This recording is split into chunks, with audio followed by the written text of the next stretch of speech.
Indian Springs opened in 1952, and it actually took a couple of years for the programs to develop. Mac Fleming was one of the most highly respected members of the faculty for his scholarship, for his teaching ability, for his embodiment of the school's byword of respecting the worth and dignity of the individual.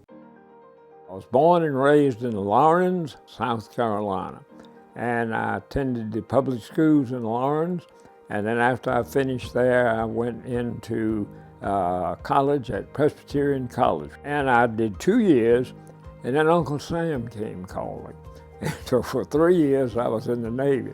Then I went back to Presbyterian College where I graduated, and then I went to Peabody College. My first teaching job was as a graduate assistant at Peabody. Then I took a job at, which was then Troy State Teachers College. Now, of course, it's Troy University. And then my major professor at Peabody, Dr. Allen, gave me a call and said, Dr. Armstrong wants to talk to you. And I knew about Armstrong because I'd had classes with him. I knew he was starting a new school. This wasn't college teaching, but it was teaching on a level with, I had assumed, and it turned out to be true, probably very superior high school students. He said, well, Fleming, we'd like for you to come to Indian Springs. The school wouldn't have existed if it hadn't been for Harvard G. Woodward. He noticed that the schools in the state were lagging behind. He decided that he was going to leave for most of his money to this new school. Of course, he'd got to outline of what kind of school would I want, what really would fit rural youth of Alabama. It's an academic institution. We get good students who are willing to work. I'm a member of the class of 1975, so Mac Fleming was my U.S. history teacher, and what a great experience that was. When you went into his classroom, he could take a set of facts and circumstances and weave a tapestry with it that was just a beautiful story. He would bring history to life. I can hear him now telling stories where he'd be saying, also, jawohl. Well, he had a very strong reputation with the students, and he was particularly well known for manufacturing devilishly difficult multiple choice questions. There were always two answers, you had to really know your stuff.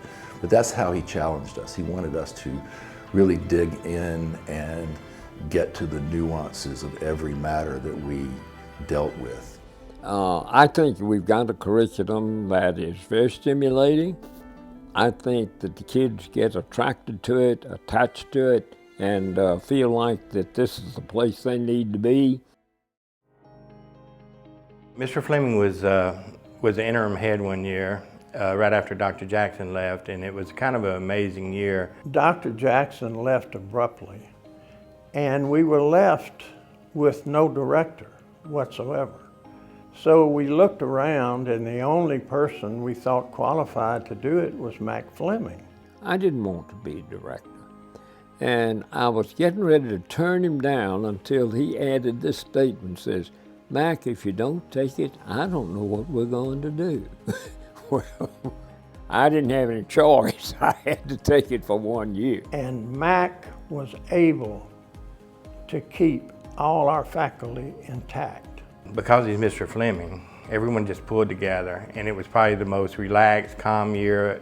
Everyone knew that he was going to do the right thing. He made it seamless, and I don't actually recall having any kind of sense of trauma or confusion around anything that was going on because it was just Mr. Fleming, which seemed appropriate and right, and all of the students were put at ease immediately.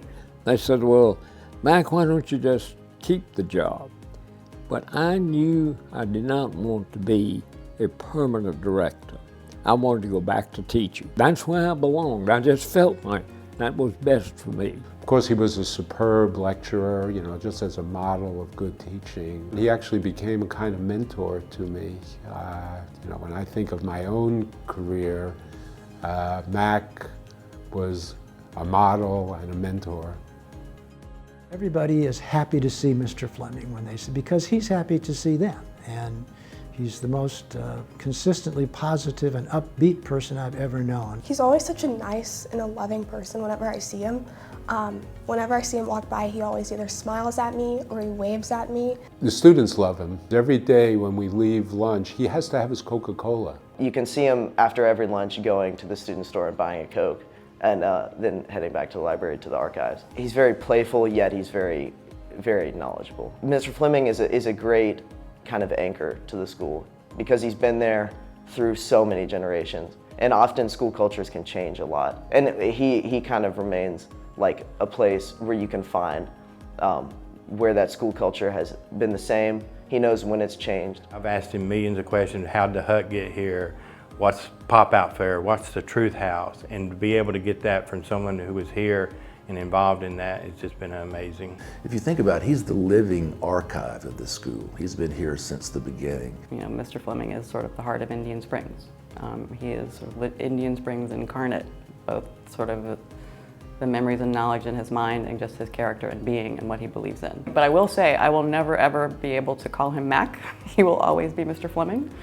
I've tried a couple times and it just felt weird and wrong coming out of my mouth. So he sits next to me in the office, comes in every day and works on the archives, and now they're digitizing everything. And he is in his element. He's somebody we can share ideas with, and he's always reading. I mean, at this point in his life, when I go into the archives, he'll be reading a book and he says, "Look what I have just discovered." And I think that just excitement about intellectual things is something that, at this point, it's just wonderful to be able to share. It's hard to realize what it's like to be in on the beginning of a school. I think the fact the school is still here and it's doing a good job, it's flourishing, indicates that we're meeting our primary objectives. We're keeping the quality high. We're involving the students in the operation. The quality of the school right down the board, I think, has stayed remarkably good. In all of the ups and downs, and there's been plenty of ups and downs, but on the whole, we've been able to maintain the quality that we wanted to see from day one. And I think the success of the school indicates, well, look at the quality of we have at the present time.